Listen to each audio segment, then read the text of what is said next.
Pagi ini saya akan sharing sebuah pengajaran firman Tuhan yang saya berikan judul Hidup yang Berdampak. Hidup kita jadi berkat buat sekitar kita. Hidup kita ternyata punya dampak buat lingkungan kita. Langsung saja kita buka ayatnya dalam Yosua pasal 7. Agak panjang pagi ini kita baca ayatnya, nggak apa-apa saudara ya.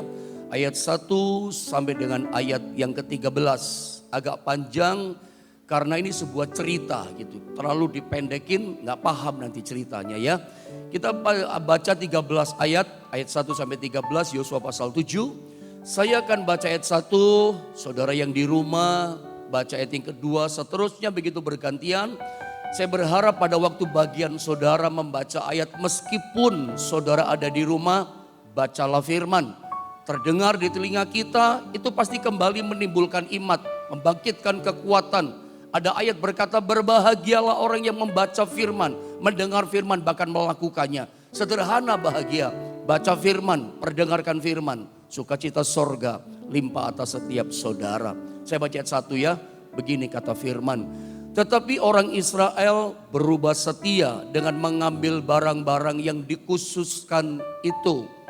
Karena Akan bin Karmi bin Sabdi bin Zerah dari suku Yehuda mengambil sesuatu dari barang-barang yang dikhususkan itu, lalu bangkitlah murka Tuhan terhadap orang Israel. Teruskan ayat yang kedua. Yosua menyuruh orang dari Yeriko ke Ai yang letaknya dekat Bet Awen di sebelah timur Betel, dan berkata kepada mereka demikian, pergilah ke sana dan intailah negeri itu. Maka pergilah orang-orang itu ke sana dan mengintai kota Ai.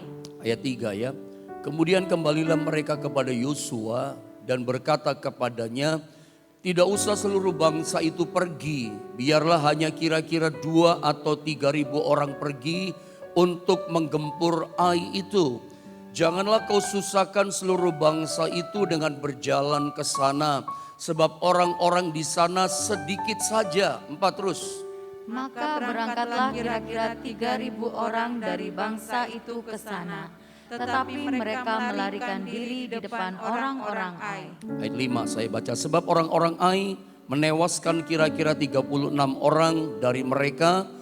Orang-orang Israel itu dikejar dari depan pintu gerbang kota itu sampai ke Sebarim dan dipukul kalah di lereng. Lalu tawarlah hati bangsa itu amat sangat. 6 terus.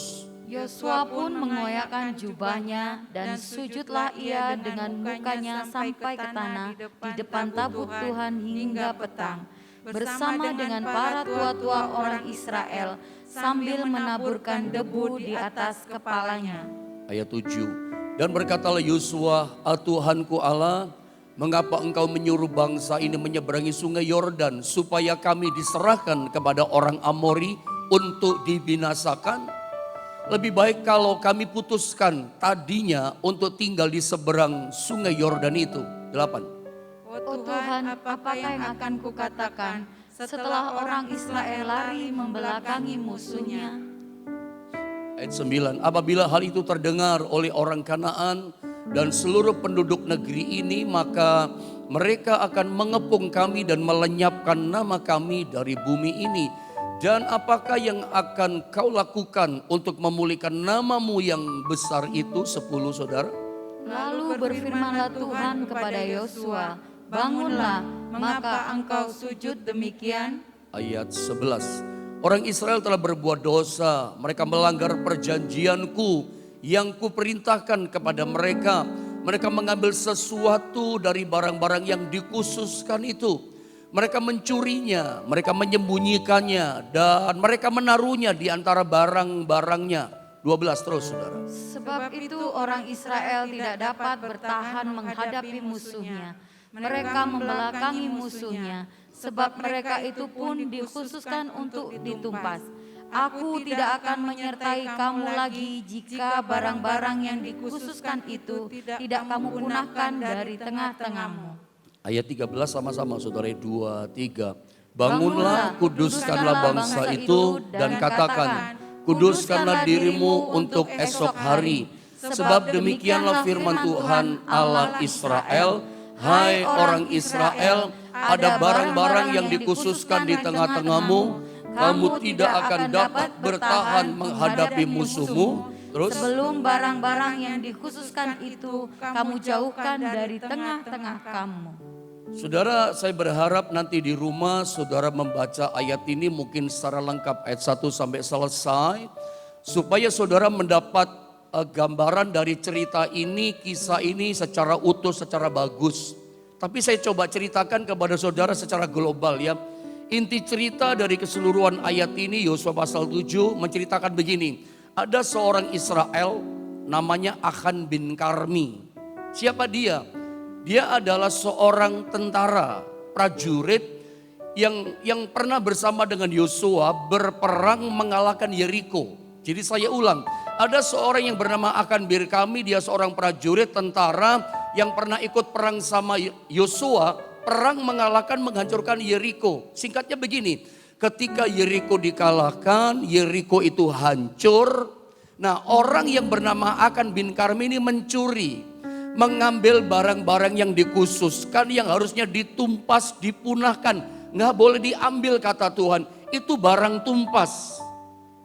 Sebelum saya lanjut cerita ini, sedikit sebelum saya lupa. Saudara harus ngerti ya, dalam hidup kekristenan kita, iman kita ikut Tuhan, itu ada barang-barang yang dikhususkan, yang namanya barang tumpas.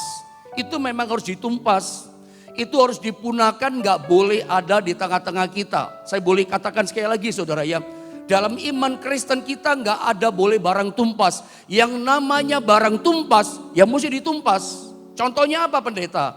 Jimat-jimat, barang-barang keramat, barang-barang bertuah ya, atau apa ya semacam jenis penyembahan berhala. Dalam iman kekristenan kita itu barang tumpas loh. Itu barang khusus yang harus ditumpas.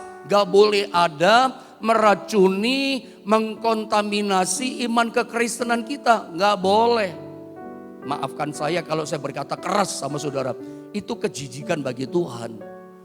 Apalagi ya kalau orang gak ngerti, apa mau dibilang begitu. Tapi kalau Anda sudah dewasa dalam Tuhan, sudah ngerti firman Allah, sudah mulai belajar hidup taat sama Tuhan, perhatikan yang namanya barang tumpas, ya harus ditumpas. Nggak boleh ada di tengah-tengah keluarga kita dalam iman kekristenan kita. Ada barang tumpas, perhatikan. Orang yang bernama Achan bin Karmi mencuri mengambil barang tumpas yang dikhususkan itu. Ya, apa itu yang diambil yang harus dimusnahkan? Nggak boleh ada. Itu barang itu punya orang Yeriko, gak boleh diambil kata Tuhan. Semuanya dimusnahkan, orangnya dimusnahkan, barang-barangnya dimusnahkan. Emas 50 sikal perak beratnya dia ambil. Perak 200 sikal beratnya dia ambil. Itu logam mulia.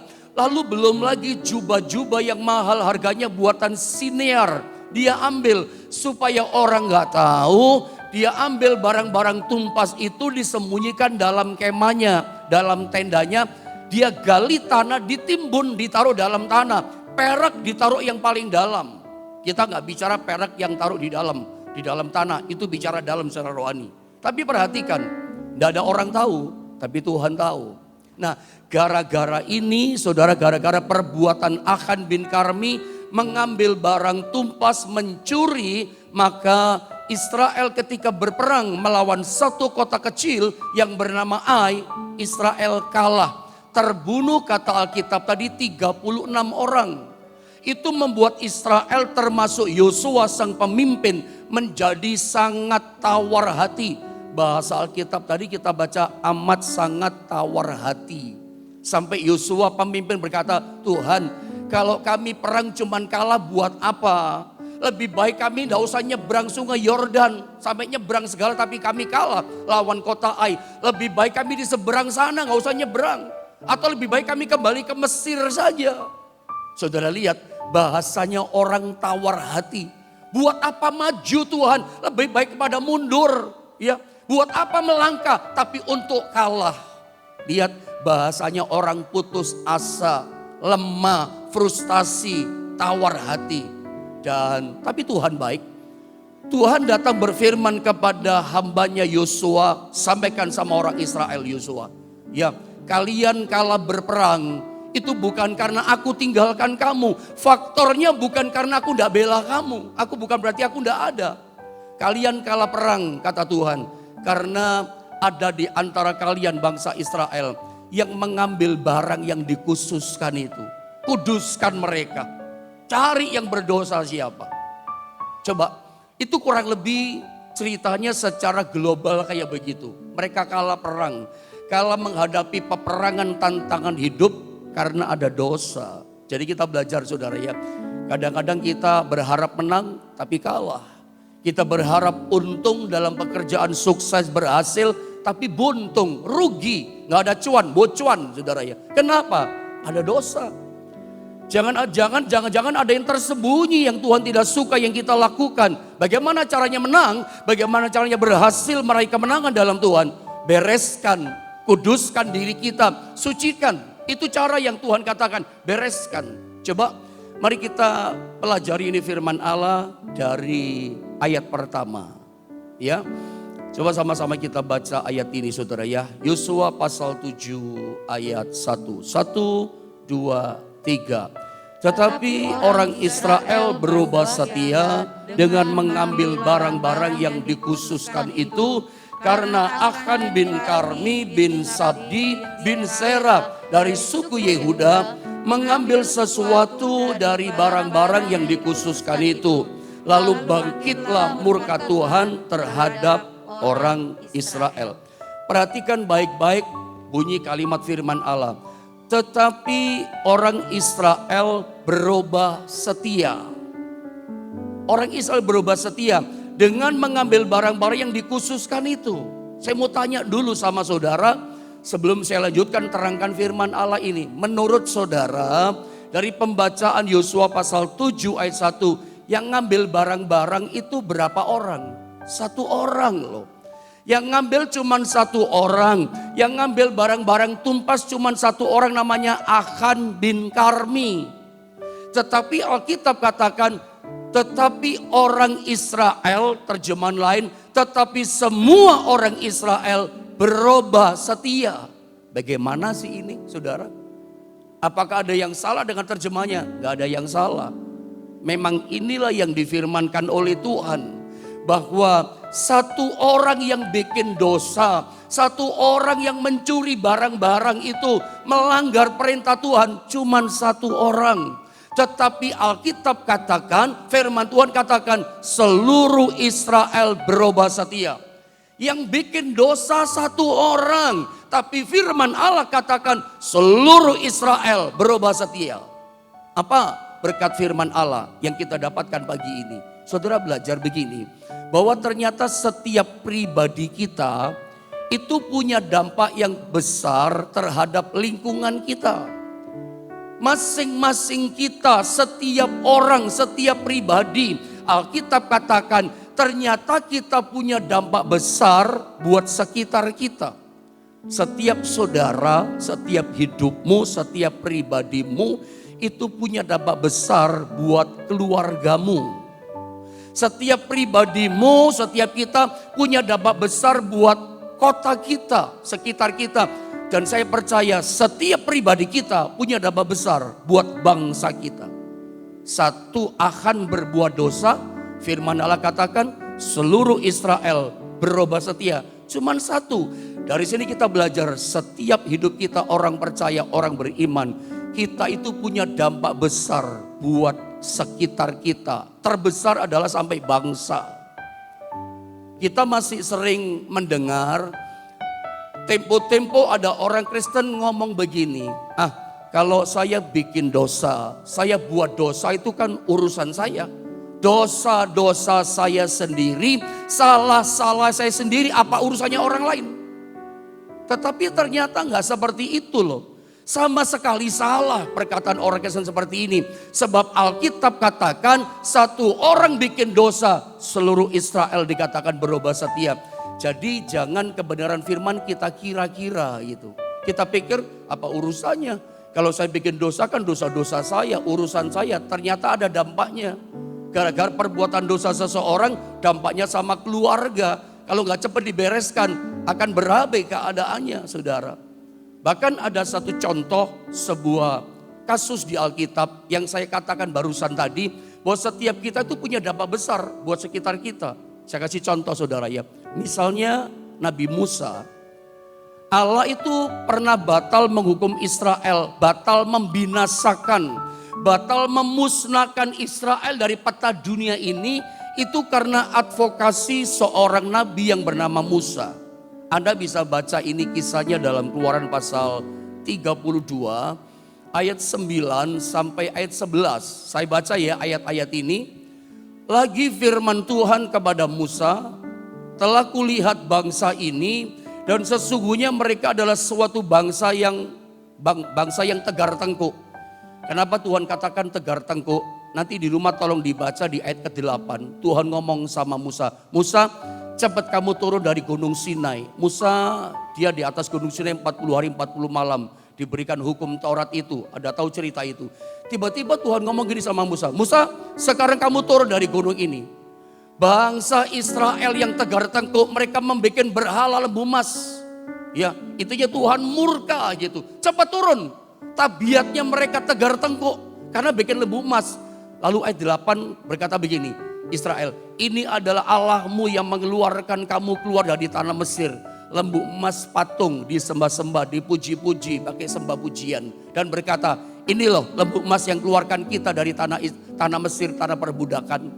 Tuhan katakan tegar tengkuk ini bangsa. Lalu ayat 10, oleh sebab itu biarkanlah aku, kata Tuhan, supaya murkaku bangkit terhadap mereka.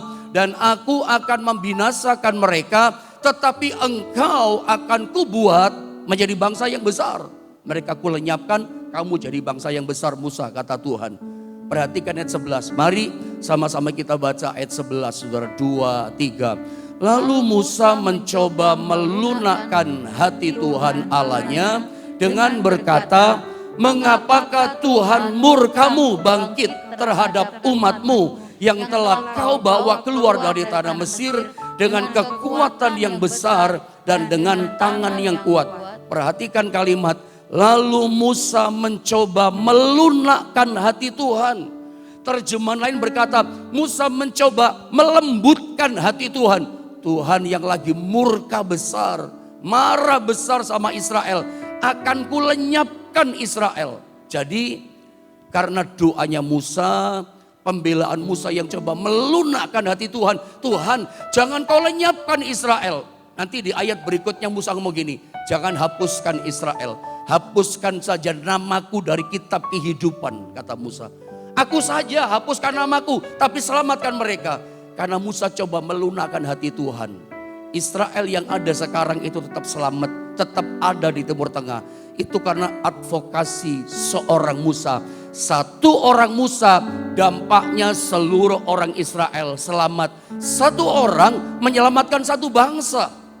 Jelas dari contoh firman Allah ini memberitahu kepada kita, setiap pribadi kita punya dampak besar buat sekitar kita. Setiap pribadi kita punya dampak besar buat lingkungan kita. Siapa yang bilang kalau saya bikin dosa kan urusan saya, kan dosa-dosa saya sendiri. Sadar saudara, Alkitab sama sekali tidak berkata seperti itu. Bukan cuman urusanmu, dampaknya itu loh besar buat lingkungan kita. Yang terkecil dampaknya buat keluarga kita. Yang besar sekitar kita, kota kita, bangsa kita. Beruntung Israel bangsa ini akhirnya gak dibinasakan karena pembelaan seorang Musa. Sampai dia rela jadi tumbal, begitu istilahnya. Hapuskan namaku dari kitab kehidupan, tapi jangan musnahkan Israel. Selamat Israel saudara. Jadi kita belajar bahwa setiap saudara itu punya dampak. Karena faktor saudara itulah kota kita diberkati. Karena faktor ada saudara kerja di satu toko, Anda kerja jadi karyawan di sebuah pabrik, Anda jadi karyawan di sebuah perusahaan. Karena faktor ada saudara anak Tuhan, karena doamu, toko di mana Anda kerja, perusahaan, pabrik, karena ada saudara diberkati Tuhan. Istri-istri pun gak jaminan loh, masa-masa pandemi, lalu kerjaan suamimu jalan semua dengan lancar, dengan baik. Tidak ada jaminan. Siapa yang berani jamin? Itu usaha-usaha perusahaan-perusahaan besar raksasa yang sebelum masa pandemi 2020 itu hebat berjaya, dihantam pandemi langsung drop penghasilannya, bahkan sampai yang minus, bahkan nol saudara. Tidak ada jaminan, siapa yang berani jamin? Makanya istri kalau engkau tidak kerja di rumah, doakan suamimu. Supaya apa? Suamimu yang bekerja di tempat dia bekerja diberkati. Karena setiap pribadi orang, setiap kita punya dampak yang besar atas lingkungan kita. Saya pernah cerita sama jemaah di Jombang. Saya punya teman pendeta, saya nggak sebutkan namanya, saya nggak sebutkan kota, tempat di mana dia merintis pelayanan. Ya, tapi saya punya teman hamba Tuhan, suami istri waktu itu mereka baru menikah, ya baru bulan madu dan belum punya anak. Satu kali mereka coba merintis di satu kota di Jawa Tengah, satu pelayanan. Mereka belum punya rumah, uang terbatas, kontrak rumah ternyata mahal juga nggak cukup. Mereka coba cari kontrak rumah yang murah. Ada satu rumah susun begitu, yang dikontrak dengan harga murah. Mereka coba lihat petunjuk dari orang itu ada rumah murah. Mereka coba mau kontrak, cuman mau lihat keadaannya, situasinya seperti apa gitu ya. Ya singkat katanya begini, sudah mau kontrak, lihat keadaan rumah itu, perlu dicat atau enggak, apa yang perlu diperbaiki sebelum mereka tinggal. Cuman lihat, belum tinggal. Tapi begitu mau masuk ke perumahan, di depan ada banyak abang-abang becak begitu yang berkata gini, Bapak Ibu mau tinggal di sini kah? Bapak Ibu suami istri? Iya, kami suami istri baru menikah. Bapak Ibu, perumahan ini rumah susun gak cocok buat suami istri. Gak ada suami istri berani tinggal di rumah susun ini. Sebab semua orang yang tinggal di flat rumah susun ini pasti cerai, rumah tangganya hancur, pasti pertengkaran hebat. Di tanah Jawa, percaya atau tidak, ada kepercayaan seperti ini. Ada rumah, katanya orang kalau tinggal nanti rumah tangganya hancur. Ada kepercayaan begitu ya. Ada rumah, kalau orang tinggal kepercayaan nanti ada yang sakit-sakitan terus. Ada nanti pekerjaannya bangkrut. Pokoknya kalau tinggal di tanah itu, di rumah itu nanti bisnis apapun pasti hancur. Percaya atau tidak gitu ya. Believe it or not, orang percaya atau tidak. Tapi di tanah Jawa, saya nggak tahu di daerah saudara, ada kepercayaan begitu. Orang sampai mau tinggal di satu rumah tertentu takut gitu. Dan hamba Tuhan suami istri itu, apa sih gitu. Itu kan kepercayaan di tanah Jawa. Mereka masuk saja, terima kasih buat informasinya Bapak gitu. Masuk mereka. Teman saya berkata si suami gak tahu awalnya dari mana katanya. Tahu-tahu dia teriak sama istrinya teriak sama dia keras-kerasan. Teman saya suaminya ini bukan orang yang violence, orang yang penuh kekerasan. Bukan orang yang kalau marah sama istri tampar, tendang. Dia orang yang baik, lembut, etika bagus, sopan santun. Tapi hari itu ketika istrinya teriakin dia juga, dia sudah mau tampar tonjok istrinya. Tapi dia sadar nih, ada sesuatu kekuatan yang kendalikan dia. Dia sadar, dia minta ampun sama istrinya pun minta ampun berdamai dengan suaminya. Dan suaminya berkata, kita mesti doa, bener kata si abang becak tadi. Kita doa, kita patahkan kuasa kegelapan. Singkat kata, mereka berdoa berperang dengan kuasa kegelapan. Di rumah yang akan mereka tinggal, diperangi, keluar dalam nama Yesus. Singkat kata, mereka tinggal di situ 1 bulan, 2 bulan, 3 bulan, aman-aman saja. Gak ada peristiwa apapun terjadi. Orang mulai heran.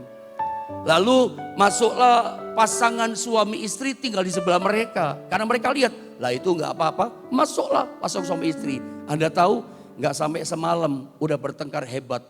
Big bugdak dikduk der. Begitu besok pagi keluar, bengep-bengep muka si istri, benjol-benjol. Tetangga sebelah itu saudara. Akhirnya tidak tahu seperti apa, tinggalkan rumah itu. Lalu si istri berkata, Pak, kenapa kita nggak doa peperangan rohani buat seluruh rumah susun flat ini? Kita perangi kuasa kegelapan. Dan singkat kata mereka mulai berdoa. Mereka mulai doa peperangan rohani. Setiap penghulu penguasa di rumah susun mereka tengking. Dengan iman mereka usir keluar. Dan singkat kata begini, sejak hari mereka peperangan rohani, sejak itu banyak orang mulai tinggal suami istri di rumah susun itu. Dan gak ada masalah sampai hari ini. Aman. Ternyata kuasa yang dipercaya itu udah gak ada lagi. Suami istri 2 jadi 1 saudara ya. Jadi berkat buat lingkungan. jadi berkat buat sekitarnya, jadi berkat buat kota. Seringkali ketika kita hadapi masalah, kita kalah begitu ya. Anda bangkrut, Anda kalah dalam masalahmu, seringkali kita cari blame-nya orang lain. Kambing hitamnya si A yang salah, si B yang salah, tetangga itu yang salah. Kita salahkan orang, suami kita salahkan, keluarga kita salahkan, anak kita salahkan. Kita lupa, kita cuma menyalahkan orang lain ketika kita punya masalah. Padahal Anda punya otoritas. Saya mau ingatkan, saudara punya kuasa daripada Tuhan. Yang bisa merubah keadaan, bisa merubah situasi yang tidak baik jadi baik. Pakailah otoritasmu, bisa merubah sekitar kita, bahkan bisa merubah keadaan kita. Cuman kadang-kala kita masa bodoh. Saya boleh ingatkan sekali lagi, setiap pribadi kita punya dampak besar buat sekitar kita. Nah, Israel itu tegar tengkuk, saudara. Mereka berkata begini, coba tegar tengkuk dalam bahasa Ibraninya pakai kata cheseoref. Artinya komplain yang keras, berbantah dengan Allah. Membikin lembu emas, penyembah berhala, itu barang tumpas kan gak boleh ada. Mereka kerjakan itu. Mereka mau dimusnahkan sama Tuhan. Tapi beruntung singkatnya, karena ada seorang Musa, sebuah bangsa besar diselamatkan. Jadi belajar, setiap kita punya dampak luar biasa. Saya tunjukkan satu ayat dulu sama saudara. Lihat Yeremia 29 ayatnya yang ke-7. Mari sama-sama kita baca ayat ini, saudara. 2, 3. Usahakanlah kesejahteraan kota kemana kamu aku buang. Terus. Dan berdoalah untuk kota itu kepada Tuhan. Sebab kesejahteraannya adalah kesejahteraanmu. Berdoa kata Tuhan. Apa sih yang bisa mengubah keadaan sekitar kita? Doa kita. Jangan lupa Tuhan kasih kuasa, otoritas pada kita. Tuhan katakan berdoalah, usahakan kesejahteraan kota, kemana kamu aku buang, kemana kamu tinggal. Itu maksudnya berdoa buat kota itu. Karena sejahteranya kota itu, sejahteranya kamu. Itu menunjukkan kita punya kuasa sampai bisa mengubah kota. Sampai tadi Musa mengubah bangsa. Jadi yang poin pertama berkat sama kita adalah begini. Bahwa setiap kita, pribadi kita punya dampak yang besar. Kenapa kita punya dampak? Karena Anda punya kuasa.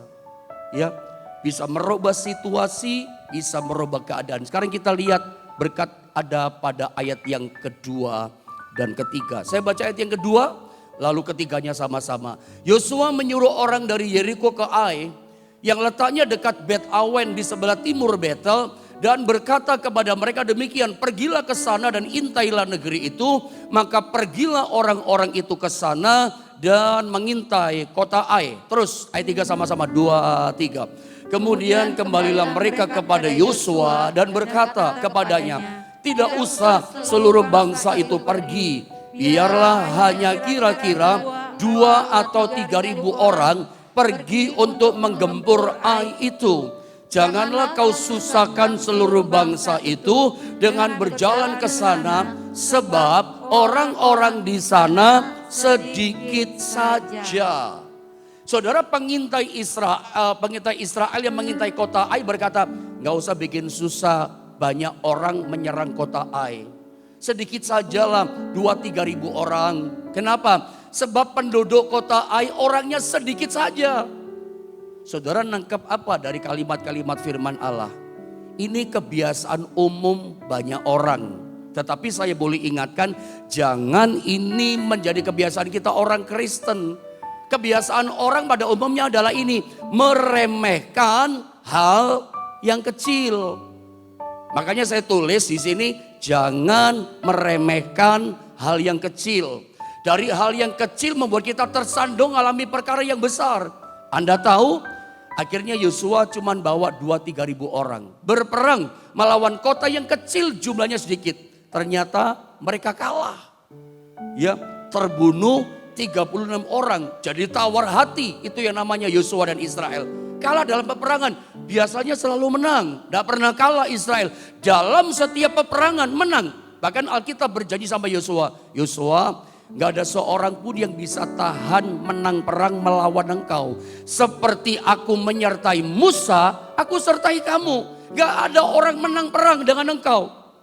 Tapi ternyata hari itu Yosua kaget, lemah dia. Melawan sebuah kota yang kecil, sebuah kekuatan yang kecil. Dia kalah, terbunuh 36 orang. Biasanya menang, syok, stres. Lu kok kalah gitu. Makanya belajar kenapa kalah? Meremehkan hal yang kecil. Saudara, Tuhan gak suka kita meremehkan hal yang kecil. Sebab Tuhan itu bekerja dengan cara begini. Setia kepada perkara yang kecil, Tuhan percayakan perkara yang besar. Jangan remehkan ketidaktaatan yang kecil. Jangan remehkan yang namanya ketidaksetiaan yang kecil. Jangan remehkan yang namanya gak apa-apa, dosa-dosa kecil kan gak masalah. Itu kan urusan saya, tunggu dulu. Jangan kita mengulang seperti kesalahan Israel. Kalah besar, mereka kalah total. Biasa menang jadi kalah. Salah satu faktornya memang yang pertama adalah karena ada orang yang mengambil barang tumpas tadi. Dosa. Yang kedua, meremehkan hal yang kecil. Ada banyak orang di dunia ini saudara ya. Orang kesandung, jatuh terjerembab. Itu gak ada karena batu sebesar gunung. Pernah lihat itu? Gak ada lah. Orang tersandung jatuh, terjerembab, berdarah hidungnya, luka wajahnya, tangannya patah. Seringkali karena kerikil yang kecil, bukan batu yang sebesar gunung. Ya, yang kelihatannya kecil diremehin, bikin orang jatuh. Makanya belajar dalam hidup kita, jangan suka meremehkan yang kecil, ketidaksetiaan yang kecil. Itu bisa bikin masalah yang besar. Jangan meremehkan dalam dunia kerja saudara, bisnis saudara, keputusan-keputusan yang kecil. Jangan diremehkan. Keputusan remeh nanti membuat saudara masuk lubang masalah yang besar. Kelihatannya kecil, tapi bikin masalah besar. Jangan pernah remehkan hal yang kecil. Saya mau tunjukkan sebuah contoh di Alkitab. Yosua itu pernah meremehkan yang kecil. Ini contoh berikutnya. Saya baca dengan cepat Yosua 11, 21 sampai 23. Saya harap Anda bisa menangkap dengan cepat dengan beberapa waktu yang ada. Pada waktu itu Yosua datang melenyapkan orang Enak. Orang Enak itu orang Filistin, Palestina sekarang. Dari pegunungan Hebron, Debir dan Anab. Dari seluruh pegunungan Yehuda dan dari seluruh pegunungan Israel. Mereka dan kota-kota mereka ditumpas, ada kata ditumpas oleh Yosua. Tidak ada lagi orang Enak ditinggalkan hidup di negeri orang Israel. Hanya di Gaza, hanya di Gad, hanya di Asdod masih ada yang tertinggal. Katanya ditumpas, tapi kok masih ada yang tinggal. Ayat 23 sama-sama kita baca 23. Demikianlah Yosua merebut seluruh negeri itu sesuai dengan segala yang difirmankan Tuhan kepada Musa. Dan Yosua pun memberikan negeri itu kepada orang Israel menjadi milik pusaka mereka menurut pembagian suku mereka. Lalu amanlah negeri itu berhenti dari berperang. Memang dalam Yosua pasal 11 Israel gak ada peperangan lagi, berhenti berperang. Memang gak ada perang, sudah aman. Kenapa? Sebab penduduk orang Enak, suku bangsa Enak, orang Filistin, Palestina sekarang, semua suku-sukunya dikatakan sudah ditumpas, kota-kotanya sudah ditumpas. Itu kita baca di ayat 21. Mereka dan kota-kota mereka ditumpas, sudah ditumpas. Tapi sayang, ditumpasnya gak tuntas. Ditumpasnya gak bersih. Perintah Tuhannya berkata begini, tumpas sampai bersih, jangan biarkan ada yang hidup. Satu orang pun jangan. Di Filistin, di suku bangsa Enak, tumpas semua. Kata Alkitab ditumpas, tapi ternyata gak tuntas, gak bersih gitu ya. Dari kalimat ayat 22 kita tahu itu. Tidak ada lagi orang Enak, gak ada katanya. Ditinggalkan hidup di negeri orang Israel. Tapi ada kata yang gandol, kata yang tidak enak. Hanya, lo kata hanya gak enak saudara ya. Di Gaza, hanya di Gad, hanya di Asdod masih ada yang tertinggal. Masih ada yang hidup. Gak banyak sih. Yosua berkata gini, tinggal sedikit, segelintir orang biarin hidup jingjai. Gitu. Biarkan sajalah. Gitu. Toh mereka orang-orang lemah, tinggal 1, 2, 10 orang. Toh mereka kagak bisa bikin apa-apa. Gak bisa berontak, gak bisa lawan. Orang-orang lemah, sudah tua. Yang ini gak bisa bikin apa-apa. Orang lama biarkan saja.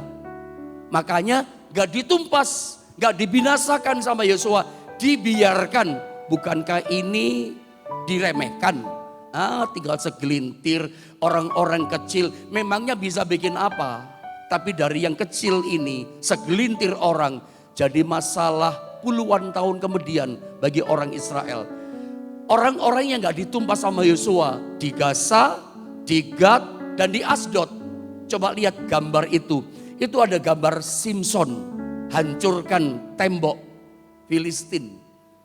Anda tahu saudara, ini orang pada akhirnya yang punya kekuatan super, saudara. Kalau Anda lihat di gambar berikutnya, ini Simson, saudara. Kalau Anda lihat next coba. Nah itu lihat, dia nanti dicungkil matanya. Saya baca ayat ini ya. Pada suatu kali ketika Simson pergi ke Gaza. Loh kok masih ada Gaza? Kan udah ditumpas. Iya, tapi masih ada segelintir orang di Gaza yang dibiarkan hidup. Nanti jadi bangsa lagi Gaza itu. Ketika Simson orang kuat Israel pergi ke Gaza. Dilihatnya di sana di Gaza seorang perempuan sundal. Lalu Simson hampiri perempuan itu di Gaza. Ini awal kejatuhan Simson dengan pelacur. Nanti sama Delila, orang Gaza pula. Filistin tapi suku bangsa Gaza. Anda lihat, dari Gaza inilah yang kemudian membutakan, dicungkil mata Simson. Orang yang superhero kekuatan luar biasa. Itu mati dicungkil matanya, itu di Gaza. Gaza bikin masalah besar. Kemudian, kenapa? Gaza gak ditumpas, masalah kecil bahaya loh kalau gak diselesaikan. Yang kedua, ada satu kota yang gak ditumpas namanya adalah Gad. Kalau kita baca dalam cerita ini, Israel tuh pernah ketakutan. Diintimidasi seorang raksasa yang tingginya hampir 3 meter, namanya adalah Goliat. 1 Samuel 17 saya baca tembak ayat yang keempat. Lalu tampillah keluar seorang pendekar dari tentara orang Filistin. Namanya Goliat. Dari mana? Gad, tingginya 6 hasta sejengkal. Gad yang tadinya dipikir segelintir orang lemah, gak bisa apa-apa, kecil kekuatannya. Tapi siapa sangka puluhan tahun kemudian lahir seorang yang besar raksasa namanya Goliat. Bikin masalah, Israel ketakutan, Raja Saul ketakutan. Israel bangsa yang kuat takut sama Goliat, satu orang Goliat. Untung ada Daud. Raksasa ini muncul dari Gad, bikin masalah besar bagi orang Israel. Saudara, jangan berjinak-jinak dengan yang kecil. Dosa yang kecil, enggak apa-apa. Judi kecil kan cuma hobi. Nanti bikin masalah. Yang kecil dibiarkan, makanya dalam bisnis pekerjaan juga sama. Kalau ada masalah-masalah yang kecil. Ada misalnya pegawai-pegawai gak jujur kecil. Apa itu enggak apa-apa. Nanti jadi besar loh saudara. Dalam bisnis usaha saudara yang kecil-kecil ini kalau gak diberesin, gak dituntaskan tas saudara ya. Nanti ke depan, puluhan tahun ke depan, jangan-jangan bagian anak saudara nanti muncul masalah yang besar. Anda bapaknya, mamanya bereskan. Dalam keluarga juga sama. Kenapa rumah tangga keluarga sampai hancur bercerai? Jangan-jangan dari masalah yang kecil. Nanti di Asdod pun sama. Itu tabut Allah dalam peperangan dirampas. Dibawa ke Asdod. Loh, Asdod kok masih ada? Karena gak ditumpas segelintir orang. Bikin masalah bagi Israel. Sebetulnya saya mau masih lanjut ini, saudara, tapi waktu kan terbatas. Tapi saya berdoa lewat firman Allah ini bisa memahami sesuatu, saudara. Jangan remehkan hal yang kecil. Termasuk ketidaksetiaan. Belajar setia dari perkara kecil. Ada taat, doa pagi, itu perkara kecil kelihatannya. Dampaknya apa sih? Tapi Tuhan lihat. Jangan-jangan engkau bangun pagi-pagi hari ini ternyata membawa terobosan ilahi. Membawa saudara menerima berkat yang besar. Sekarang menabur, nanti menuai besar saudara. Jangan remehkan yang kecil, tetap taat setia. Gak usah dengerin orang. Orang mungkin melemahkan saudara, ngomong begini segala macam. Ya, mungkin orang udah tinggalkan Tuhan. Tapi katakan sama Tuhan, aku tetap belajar setia kepadamu. Karena Tuhan lihat hatimu. Setiap perkara kecil Tuhan percayakan perkara yang besar. Tapi ingat, dosa yang kecil jangan dibiarkan ya. Ya, ketidaktaatan, pemberontakan yang kecil bereskan. Minta ampun sama Tuhan. Dan Tuhan akan memberikan kemenangan besar dalam hidup setiap kita.